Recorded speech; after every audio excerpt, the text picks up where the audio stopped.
उद्या आहे ना तू फीची सोय लावतो आणि मग तुझे बाबू फी घेऊन जातो आणि रोज शाळेत जात जातो मग ते आजी तुझ्याजवळ तर पैसे नव्हते, मग त्या कुठून सोय लावली? अरे त्या लांडगी आजीले रत्ना आजी आहे की नाही आपली, तिले मी मागितले पैसे तर ते म्हणे उद्या देतो.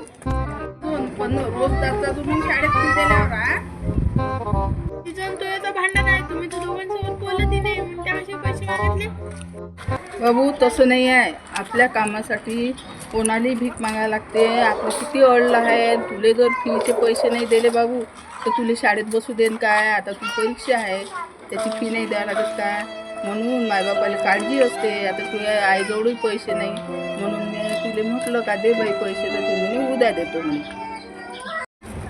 तसंही बाबू लेकराच्या खुशीसाठी मायबाप जिथं बोलत नाही म्हटलं, ज्याची गरज पडत नाही म्हटलं, अशाच्याही घरी जाते.